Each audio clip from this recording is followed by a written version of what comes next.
नमस्कार मंडळी. आज आपण एका असाधारण व्यक्तिमत्वाबद्दल बोलणार आहोत, ज्यांचं नाव महाराष्ट्रातील शेतकऱ्यांच्या ओठांवर आहे. पंजाबराव डग. पंजाबराव डग शेतकऱ्यांचा विश्वास आणि हवामानाचा अचूक अंदाज. पंजाबराव डग हे नुसतं नाव नाही, तर लाखो शेतकऱ्यांसाठी एक प्राण, एक विश्वास आणि आशेचा किरण आहेत.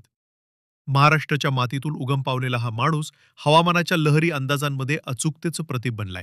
पण यामागे एक संघर्ष, अभ्यास आणि न थांबणाऱ्या जिद्दीची कहाणी दडलेली आहे. मातीतून उगवलेल आभाळाचे ज्ञान. सांगली जिल्ह्यातील शिराळा तालुक्यात 1970च्या दशकात एका सामान्य शेतकरी कुटुंबात पंजाबराव डग यांचा जन्म झाला. शेतात मातीचा गंध घेत मोठे झालेले डग लहानपणापासूनच निसर्गाच्या लहरी, आकाशातले बदल आणि ढगांची भाषा समजून घेण्याचा प्रयत्न करत होते. घरात शिक्षणास फारच वातावरण नसतानाही त्यांना अभ्यासाची आणि शोध घेण्याची तीव्र ओढ होती. जिल्हा परिषदेच्या प्राथमिक शाळेतून त्यांनी शिक्षणाचे पहिले टप्पे चढले. पुढे पुढे त्यांनी कृषी पदवी घेतली आणि त्यांचा ओढा हवामान विज्ञानाकडे वाढत गेला. सौर ऊर्जा, वाऱ्याचा वेग, आर्द्रता, ढगांची उंची, वाफेची चक्र या सगळ्या गोष्टींचं त्यांनी स्वतःहून आत्मशिक्षण घेतलं आणि महाराष्ट्रात पारंपरिक पद्धतीने हवामान अंदाज देणारे पहिले स्थानिक अभ्यासक म्हणून ते नावारूपाला आले. जनसामान्यांचा हवामान तज्ज्ञ. सुरुवातीला त्यांनी गावोगाव फिरून शेतकऱ्यांना हवामान, बिबियाण, रोगराई याबद्दल माहिती देण्यास सुरुवात केली. काहींनी त्यांची थट्टा केली, पण ज्यांनी त्यांच्यावर विश्वास ठेवला तो विश्वास इतका दृढ झाला की डग यांची भविष्यवाणी खरी ठरू लागल्यावर महाराष्ट्रभर त्यांचं नाव पोहोचू लागलं. त्यांचा प्रत्येक अंदाज हा केवळ आकाशाकडे बघून नसतो, तर तो दशकभराच्या निरीक्षणावर आधारित असतो. त्यांनी स्वतःचे वेगवेगळे सॉफ्टवेअर, नकाशे आणि लोकल सॅटेलाइट डेटाचा अभ्यास विकसित केला आहे. त्यांचं तंत्रज्ञान आजही अनेक शासकीय संस्थांच्याही पलीकडचं आहे.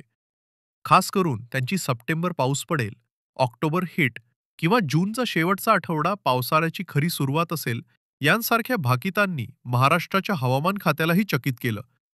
पण डग यांनी कधीच आपलं काम केवळ अंदाजापुरत मर्यादित ठेवलं नाही. त्यांनी पीक बचाव मोहिमा, डग जल अभियान, पाणी शहाण वापरा आणि माती चाचणी मोहीम या अनेक उपक्रमांच्या माध्यमातून शेतकऱ्यांपर्यंत थेट पोहोचून त्यांना मार्गदर्शन केलं.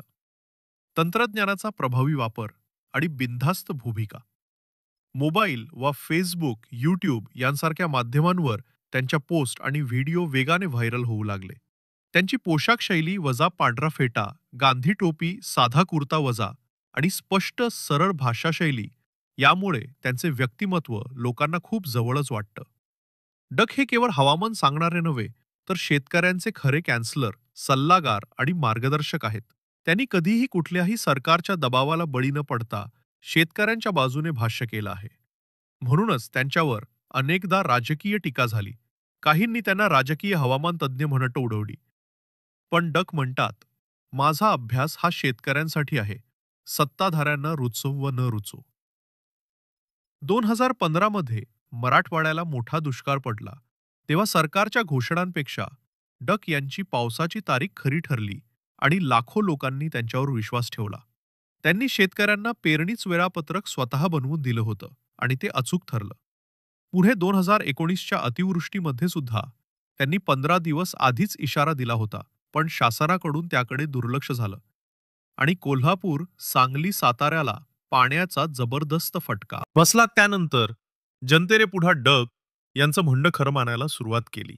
काही वेळा त्यांच्या अंदाजात फरक पडतोही, पण 80 ते 90% अचूकतेच प्रमाण हे हवामान खात्यापेक्षाही सरस मानलं जातं. शेतकऱ्यांचं साथी, निसर्गाचे दूत. डग यांनी गावागावच्या शेतकऱ्यांच्या प्रश्नांवर विचार करत डग ॲग्रोमेशन सुरू केला, जिथे पीक सल्ला, शेती विमा, हवामान डेटा हे सगळं मोफत दिलं जातं. त्यांच्या कार्यशाळांमध्ये हजारो लोक सहभागी होतात. काही वेळा त्यांची व्याख्यान ग्रामीण भागातल्या जत्रांत इतकी गर्दी खेचतात. डग हे शेतकऱ्यांसाठी एक दैवत झाले आहेत आणि त्याचं कारण म्हणजे त्यांची बिनधास्त निस्वार्थी भूमिका. त्यांनी कधीच हवामानाचे भांडवल करून पैसे मिळवले नाहीत.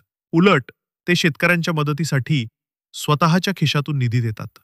सोशल मीडियावर त्यांना कधी ट्रोलही केलं जातं, पण ते म्हणतात, मी लोकांच्या हितासाठी बोलतो. भाकीत चुकलं तरी उद्देश स्वच्छ असतो. आज डग यांचे व्यक्तिमत्व हे महाराष्ट्रापुरत मर्यादित राहिलेलं नाही. त्यांना मध्य प्रदेश, कर्नाटक, गुजरातमधूनही सल्ला विचारला जातो. ते एक प्रातिनिधिक नाव बनलेत. शास्त्रीय अभ्यास आणि ग्रामीण भावना यांच्या मिलाफाच प्रतीक.